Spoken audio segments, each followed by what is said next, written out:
विचारांशी गद्दारी करणारे लोक तुम्हाला कधी भेटले का हो? विचाराला मातीत घालणारी लोक कधी भेटली का? ज्यांना विचारच नाहीत, आयडिओलॉजीचा लांब लांब पर्यंत संबंध नाही, त्या लोकांनी काय असं वेगळं केलंय असं कधी ऐकलं का? ज्या लोकांना, ज्या व्यक्तीला, मग ते स्त्री असो किंवा पुरुष, जर विचारांचा बेस नसेल, तो माणूस आयुष्यात काहीच करू शकत नाही. मग ते वैयक्तिक जगणं असू द्या किंवा कुठलंही क्षेत्र, आज आयडिओलॉजीला फार महत्व आहे. आणि ती आयडिओलॉजी असणारी माणसं कुठेच सध्या. विचार संपत चाललेत इथपर्यंत ठीक आहे, पण विचार जिवंत ठेवण्याचं काम कुणाचं आहे? विचारधारेला ते कुठले असू द्या. पूर्वी ब्राह्मणेतर विचारधारा म्हणायचे, डावे उजवे अशी विचारधारा म्हणायचे, पुरोगामी प्रतिगामी ही सुद्धा विचारधारा म्हणायचे. खरं खोटं काय हे चिकित्सा करणारं काम कुणाचं आहे? ही विचारधारा जर अशी असेल तर मग ती विचारधारा कशी आहे? सगळ्या विचारधारेचे सभासद कोण आहेत? माणसंच आहेत ना? किंवा एखाद्या विचारधारेमध्ये जनावर आहेत, माणसा व्यतिरिक्त विचार करतात, माणसं सोडून विचार करतात, असं काही आहे का? ज्या विचारधारेचा जन्म माणसासाठी झालेला आहे तीच विचारधारा ग्रेट आहे. पण विचारधारा स्वीकारणारी माणसं हे चिकित्सक वृत्तीचे, परिवर्तनवादी विचाराचे किंवा विज्ञानवादी दृष्टिकोन ठेवणारे आहेत का, याचा तपास कोण घेतोय की नाही? मला एक प्रश्न पडला. माझे सगळे मित्र आहेत, म्हणजे सगळ्या विचारधारेचे, म्हणजे पुरोगामी आहेत आणि प्रतिगामी सुद्धा आहेत. काही वेगळ्या विचारधारेत, काही स्वतःच्या विचाराने काम करतात, मदत आपलीच घेतात.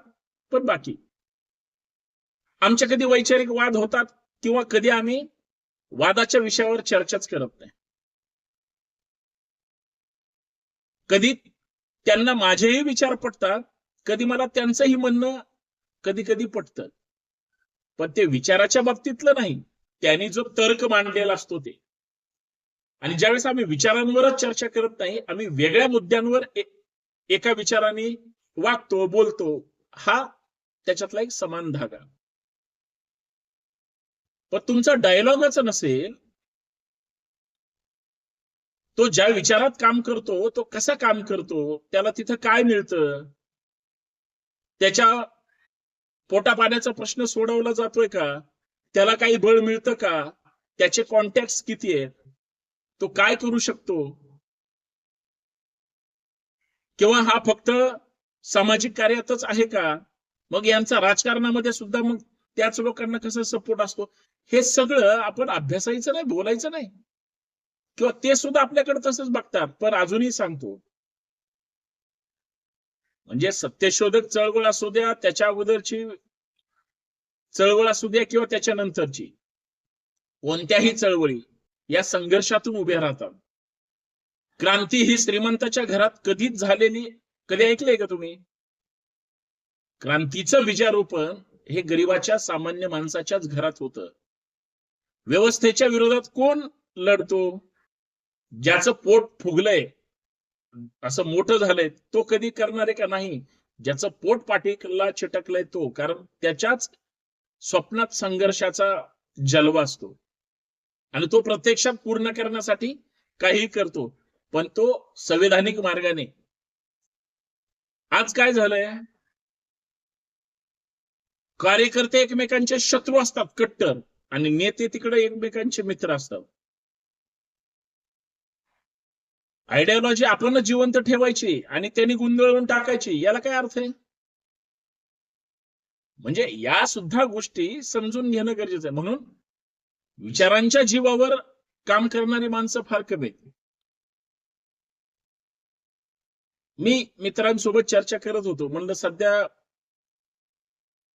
आपला हा मित्र आहे आणि त्याचा असा ग्रुप होता, म्हणलं ते नेहमी एक सोबतच असायचे, सध्या काय करतात?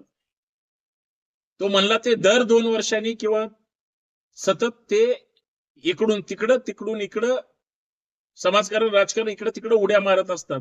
म्हणलं मग कुठल्या विचारधारेशी ते जुळून? अजिबात नाही म्हणला कुठल्या. ज्या विचारात जातात तिथलं दुकान चालवतात, परत शटर डाऊन करतात, दुसऱ्या विचारात जातात, तिथं काम करतात, ताकदीनं हे करतात, नाही जमलं की परत स्वतःच काहीतरी सुरू करतात. म्हणलं हे असे टिकणार नाहीत का? बेस नाही ना. म्हणजे मला एवढंच म्हणायचंय की वेगवेगळ्या डगरीवर हात ठेवून इकडला असेल तर यांच्यासोबत गोड बोलायचं, तिकडं असेल त्यांच्यासोबत गोड बोलायचं. कुणाला फसवताय तुम्ही? दुसऱ्याला तुम्हाला वाटतं की लोकांचं लक्ष तुमच्यावर नाही, डोक्यातून काढून टाका. आज सकाळी तुम्ही उठल्यानंतर काय पोस्ट केली किंवा काय स्टेटस ठेवलं हे सुद्धा लोकांना कळतं. त्याच्यावरून तुमची काय आयडियोलॉजी आहे हे लोकांना अगोदरच कळते. लक्षात घ्या, प्रत्येकाचं लक्ष तुमच्यावर असतं. तुम्ही मात्र म्हणताय नाही नाही आपलं सगळंच ऐकते. ज्यांच्याकडे पैसा आहे ना ते कुठेही तोंड मारतात. आज इकडे असतात, उद्या तिकडे असतात.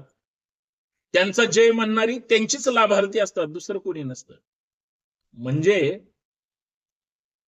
त्यांनी फसवलं तर चालतं, कारण त्यांचं जास्त दिवस टिकत नाही. आणि टिकलं तर फक्त पैशाच्या जीवावर, आणि नेता दिसला की फक्त त्याच्या पायावर जाऊन पडायचं, कमरेपासून वाकायचं त्याच्यामुळं. आणि वेळ प्रसंगी जे मागतील ते द्यायचं, पण मिळवायचं. बाकीच्यांचं काय सांगा बरं? जे जे मूळ विचारधारा सोडून दुसरीकडे उड्या मारल्या त्या लोकांची आजची स्थिती ते कुठे आहेत? कधी दिसतात का कुठं? आणि समजा जे दिसले ते असे धळमुसळे असतात, पैशाच्या आणि सत्तेच्या जीवावर त्यांना चमकोगिरी करावीच लागते. पण ते अगोदर इकडं असे असतात, तिकडं तसे असतात. खरंय की नाही? नजरेसमोर तुमच्या लोकच आले असतील. मी आपलं जे संतोष शिंदे संभाजी ब्रिगेड हे जे युट्यूब चॅनल आहे, हे मी फक्त आयडियोलॉजी आणि समाज प्रबोधन याच गोष्टीसाठी वापरतो. मला म्हणायचंय एवढंच की आम्हाला अशा लोकांची नाही समाजाची गरज आहे, ते जे चिकित्सक वृत्तीनं हे सगळं पाहतील. चिकित्साच करायला आमचा समाज सध्या मागत नाही. प्रत्येक जण डोळे बंद करून दुसऱ्यावर विश्वास ठेवतो. अरे तुमच्या विचारांचा खून झाला तरी तुमचे डोळे बंद आहेत, तुमच्या तोंडातून आवाज निघाला, तुम्ही काही संघर्ष करायला तयार नाही. विचारधारा एवढी बोथट कशी झाली? विचारांची धार गेली कुठं? शेकडो पुस्तक वाचले, केडर कॅम्प केले, अजून मोठे मोठे मेळावे, हे सगळे प्रचंड विचाराची ताकद गोळा केली. अरे पण कुठे आहे तुझी ताकद? तू कुठं दिसत नाही बाळा. लढताना जे लढतात ना तेच खरे मावळे. मर्दासारखं काम करायला कोणीच तयार नाही, म्हणून विचारांचा अंत होतोय. विचार संपत चाललेत का? तुम्ही संशोधन करा. विचाराची माणसं वाढतायत का? संशोधन करा. विचार जिवंत राहतील का? तुम्ही विचारधारा जिवंत ठेवली तर.